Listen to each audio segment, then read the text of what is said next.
Have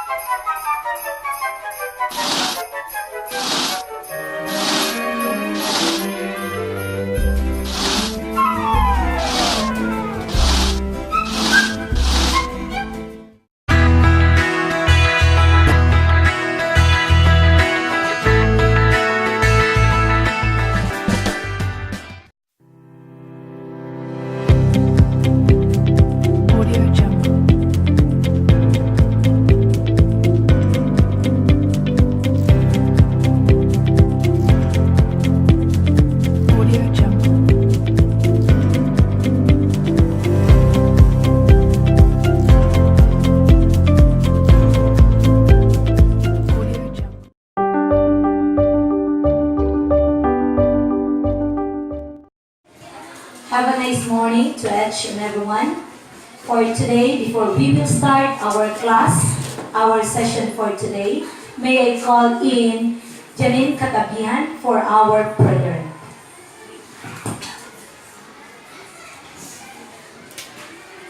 Everybody, let us pray. In the name of the Father, the Son, and the Holy Spirit. Amen.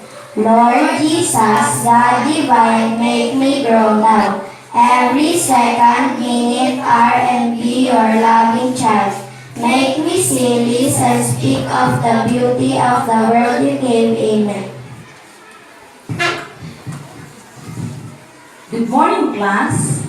Good morning, teacher Liezel and Imarga. Good morning, classmates. Good morning, visitors.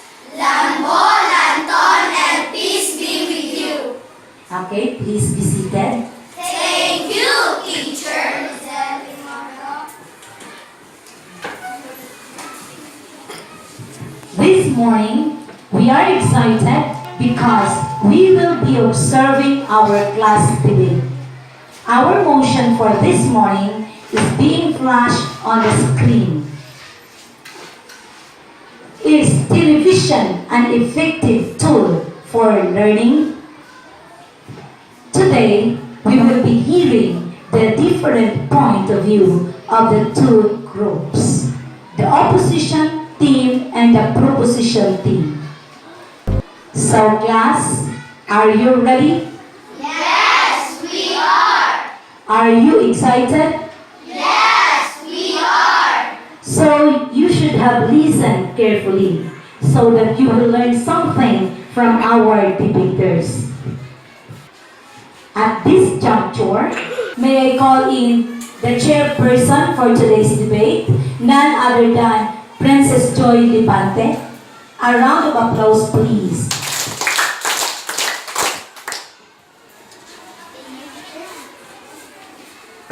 Thank you, teachers. Good morning, everybody. Lambo, Lanton, and magandang Jensen. Wow, Jensen! I am Princess Joy Libante, the chairperson of today's class debate. I welcome you all to this interesting discussion. Our today's motion is television an effective tool for learning. On your right is the proposition team who will take the positive stand. They are Adrian Dultra, Sean Alison Spinelli, Alabiar Maynard, Liza Austria, and Gonzaga Angel. On your left is the opposition team who will take the negative stand. We have Dan Sherville de los Reyes Jr., May Kailarich Baez, Rima Las Marias, April Lee Sudipit, and Janine Katabi. Our judges for today are the Master Teacher 1 and Learning Action Cell or LAC of Lanton Elementary School. The ever-dynamic and committed teacher, Ma'am Rosemary B. Hotar. Our beautiful and intelligent school mathematics coordinator and grade 5 chairman, Ma'am Hazelin P. Flores. And our very supportive, energetic OIC, Ma'am Lolita R. Quemi. I would also like to call in Charlize Faye Flores, our timekeeper. Let me remind everyone that the speaking time for each speaker will be 3 minutes only. If we exceed in a given time, you will hear this well hope this is clear to all of you. And now, I am going to call in the first speaker of the proposition team, who will be representing the respective proposition with the rationale. Let me call in Adrian Duda. A round of applause, please.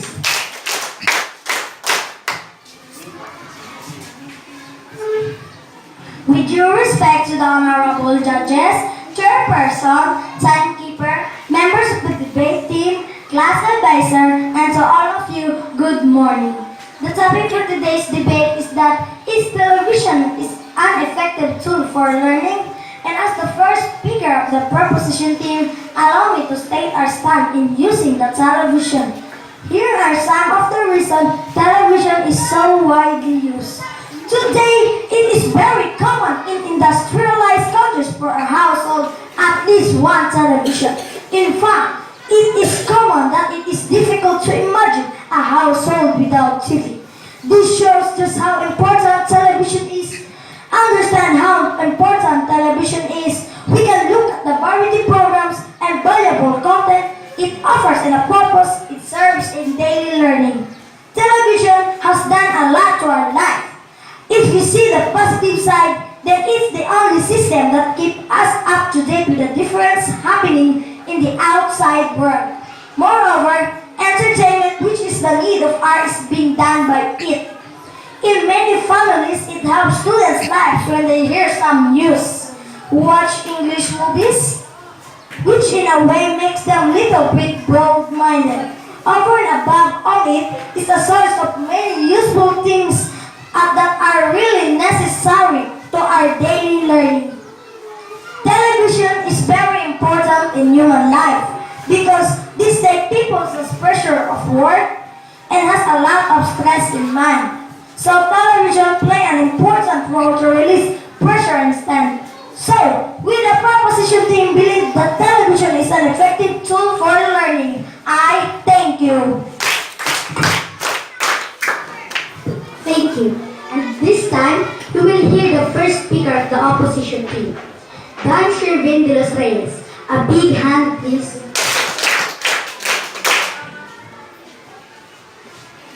Good morning to the board of judges, the chairperson, the timekeeper, the proposition and the opposition team. Ladies and gentlemen, magandang Jensen. Wow, Jensen! I would like to give the fact that television might be addictive for those who watch a lot. It's very hard to quit, so it is similar to a dependency like alcoholism or any another addiction. Recent studies have found that up to 12% of TV watchers feel unhappy about the amount of TV they watch, consider themselves addict yet feel incapable of stopping themselves. Watching too much television is not good for our health. Studies have shown that there is a correlation between watching TV and obesity. Excessive TV watching more than 3 hours a day can also contribute to sleep difficulties, behavior problems, lower grades, and other health issues. Television makes us antisocial, taking the place of family and friends. Many television shows are considered indecent for kids and children. We, the opposition team, probably disagree that television is an effective tool for learning. I thank you. Thank you. And now, I am going to call in the second speaker of the proposition team, Sean Alison Spinelli. A round of applause, please. Good morning to the board of judges, to the chairperson, timekeeper, proposition team, ladies and gentlemen, magandang Jensen. Wow, Jensen! As in the side of proposition team, I firmly believe that television is an effective tool for learning. Let me state the reasons. Television in itself is not harmful. As the presence of broadband, digital media, and streaming video increases, the likelihood is that video will become an even more essential classroom resource. Now, two, with the passage of No Child Left Behind Act of 2001, instructional resources must demonstrate evidence of effectiveness. Teachers find the mathematical Education, TV fosters positive attitudes toward mathematics by increasing people's enjoyment, demonstrating real-world application, motivating greater engagement with mathematical topics.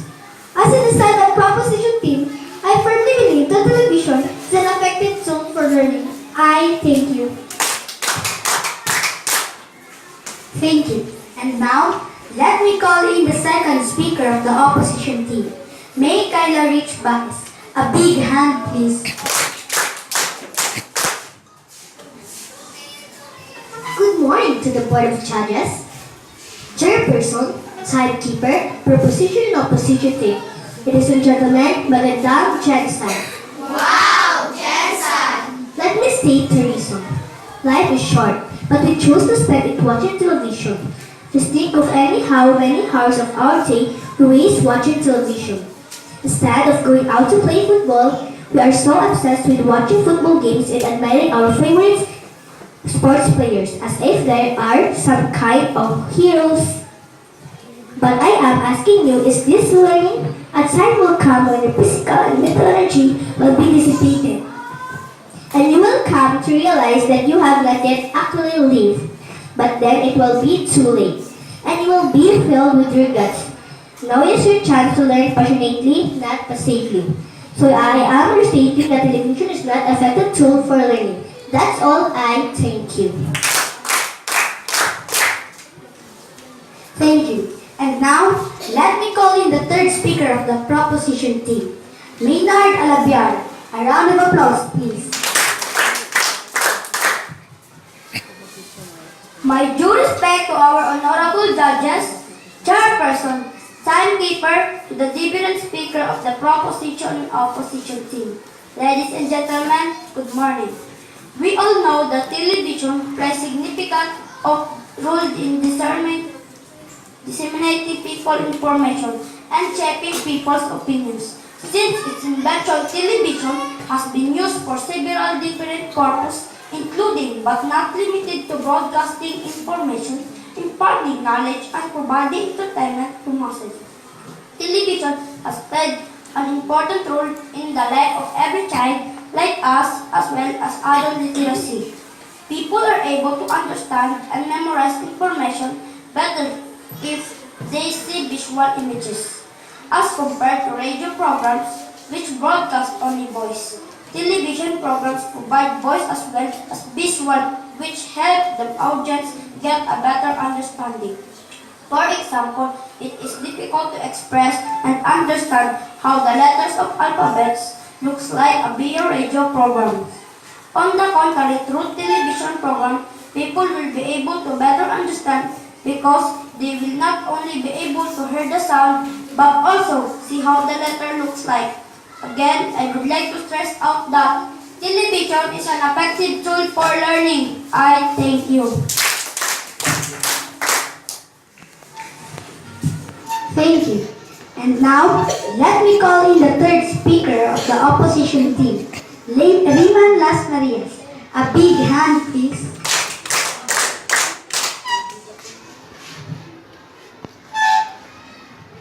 My due respect to our honorable judges, chairperson, timekeeper, to the different speakers of the proposition and opposition team. Ladies and gentlemen, good morning. Today's topic that is television an effective tool for learning?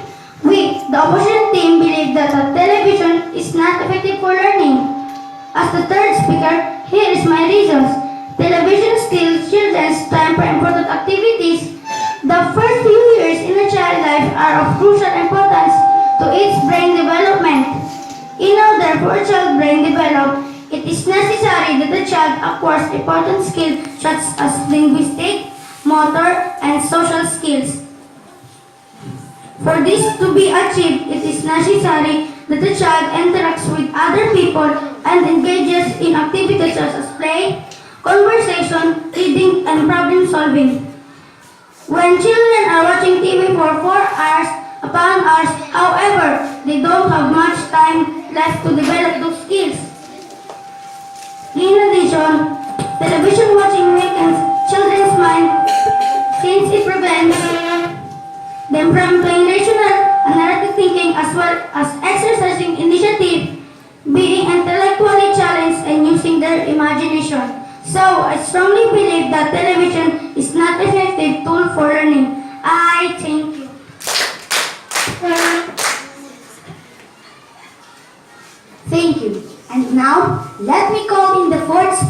the proposition team.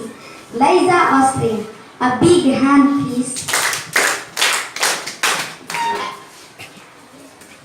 My due respect to our honorable judges, chairperson, timekeeper, to the different speakers of the proposition and opposition team. Ladies and gentlemen, good morning. Television is a powerful medium that can positively influence children by educating and inspiring them. We've all heard the proverb, seeing is believing. Television is a combination of sound and imagery renders it a powerful aid to learning. Teachers have been highly creative in their use of television in the classroom and perceive it to have contributed to significant learning gains in us. Television has probably been the most effective of all the mass media in making people aware of a wide range of human problems ranging from pollution to homelessness. Since television is definitely here to stay, parents need to look at it as a resource and not necessarily as a menace.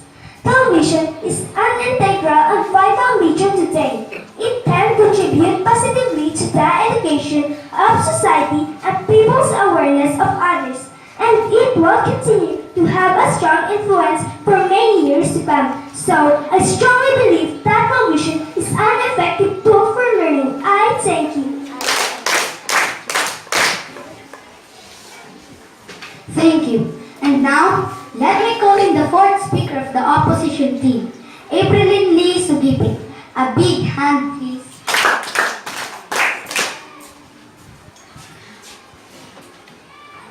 My due respect to our honorable judges, chairperson, timekeeper, to the different speaker of proposition and opposition team. Ladies and gentlemen, good morning. Let me state my reason. Television make you dumb. Another reason that television is not effective for learning. In fact, it can hinder our ability to think. Having talking to continuously giving us quick information, opinion analysis and criticism for just about everything. Allows for to stopping using the critical thinking in this way. We can easily form and manipulated. Certainly, there are few programs on TV that are educational and interesting, but the majority of television programs are simply trash. They're nothing good and uninging. With hundreds of channels available, videos and spend or just spinning channels trying to find something worldwide. Since that are only television programs provide any decent truth to estimate continuously, but the present information is such a way for cannot disease properly.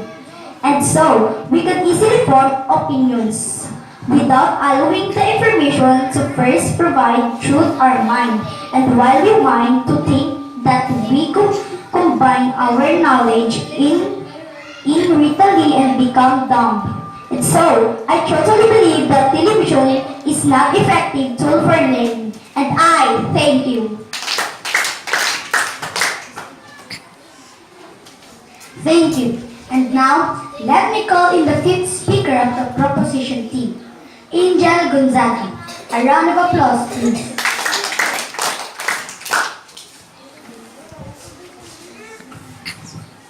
My due respect to our honorable judges, chairperson, timekeeper, to the different speakers of the proposition and opposition team.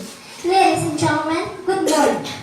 A few television channels are dedicated to creating educational and informative content for the audience, especially children.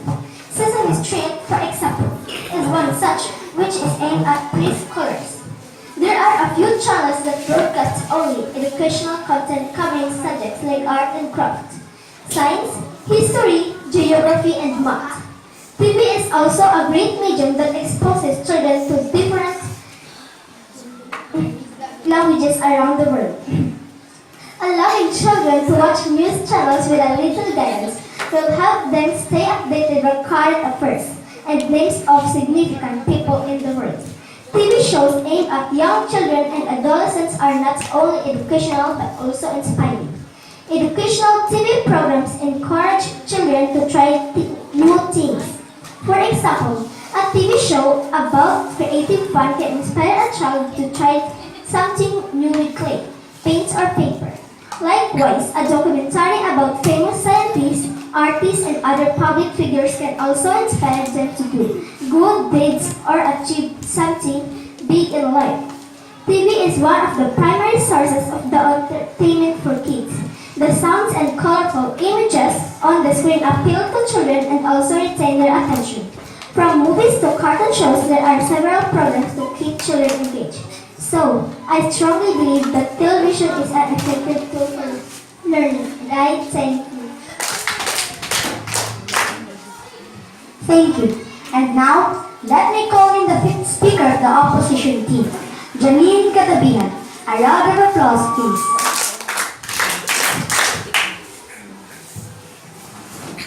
My due respect to our honorable judges, to the chairperson, timekeeper, to the different speakers of proposition and opposition team. Ladies and gentlemen, good morning. TV affects children negatively as well. Unfortunately, the adverse effects seem to outnumber the positive ones. Here are a few ways in TV which can be a bad influence on children. TV may be educational, but excessive watching could affect child's brain development. The first couple of years in child's life are very important for them.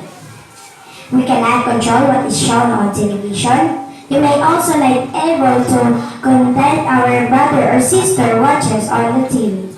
Early exposure to content that has alcohol and drugs could bring up questions in children, and the answers are very complicated for them to understand. The worst part is that early exposure can even give them a distorted view of these elements. The violence in a positive light in superhero movies and the like, giving them an idea that it is okay to be violent. So kids watching TV shows based on superheroes may start believing that violence is not bad. It may even encourage violent and aggressive behavior in some kids, which can be a detrimental social development. In some children, this behavior may surface immediately, while in some, it could come and bring and during the later years. So, I strongly believe that television is not an effective tool for learning. I thank you.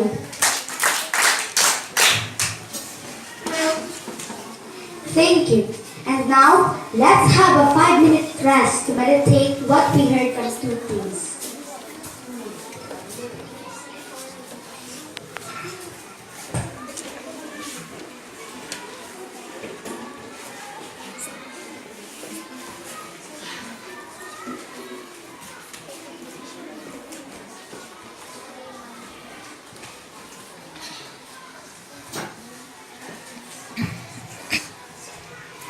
Now, it's time for us to have a question and answer portion.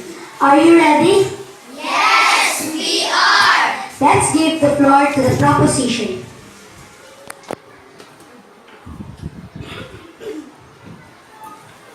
And this is my question. Why do you want to stop the children in watching television if they will have knowledge to get?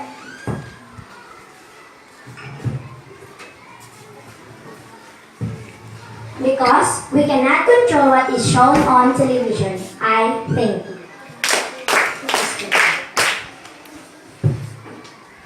Our television is better than books.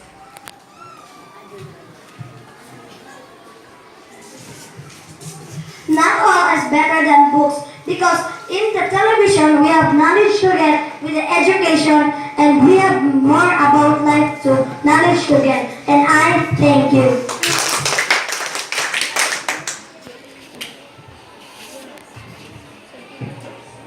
This is my question. If you don't have television, how will you know what's happening in your surrounding, and how will you know the image of its video?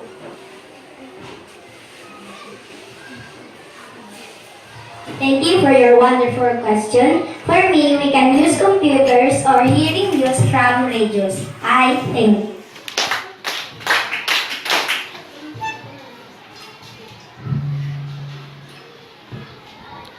If your brother and sister has an eye damage, do you want to watch TV?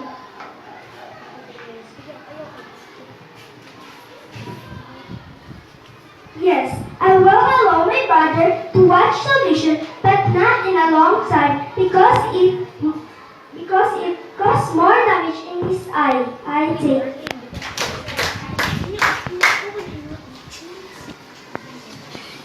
Now, let's have a question from the audience.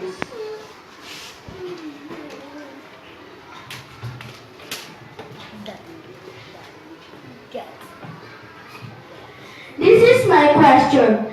If television is close to our eye damage, where do you see the news?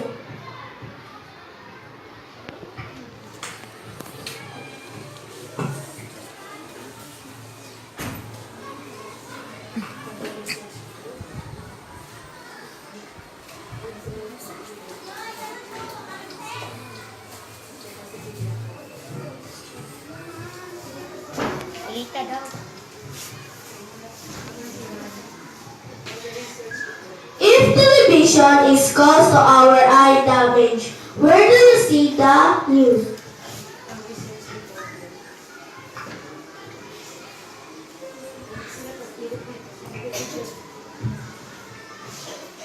Hearing or radio?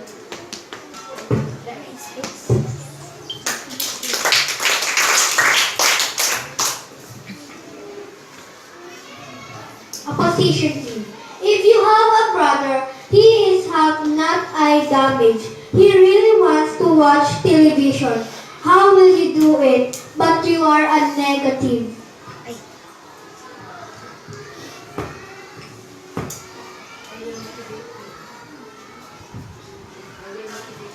I will motivate him. And I thank you.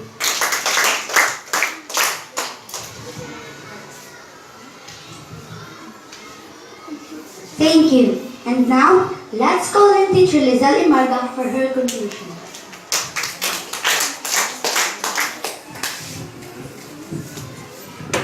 Thank you, Chairperson. Thank you, children, for your brilliant ideas. The bottom line is, television has a huge impact on society, especially to children. Television has both advantages and disadvantages. To our OIC, Ma'am Lolita Quimi, to our great chairman, Ma'am Giseline P. Flores, to our master teacher, Ma'am Rosemary B. Hotar, thank you very much. To have a success in our debate, we need your reactions, advices, and inputs for my improvement in facilitating my pupils as well as my learners. Thank you also to our chairperson, Princess Joy Lipante, to our timekeeper, Flores, Charis, and to our ICT for today, and to our proposition team, and to our opposition team. Thank you very, very much. May I call in the OIC of our school, Ma'am Lolita R. Quemi, for the final evaluation of today's debate. Who will be the winner and who will be the best debater for today? May I call in Ma'am Quemi, our OIC for today.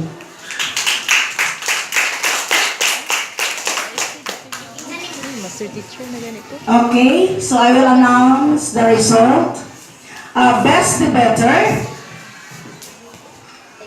Okay, Zamin Katabihan from the proposition side team. We have Adrian Delta. from proposition. Now, our best team debater, we have proposition team. Okay, so congratulations all of you. You made your work well. Thank you.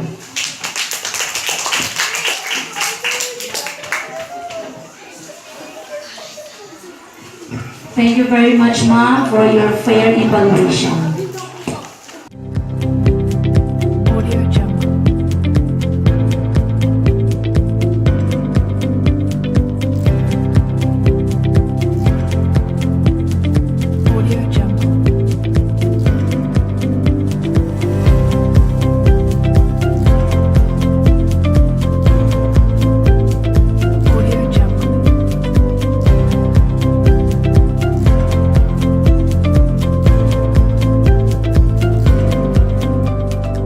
Audio Jungle.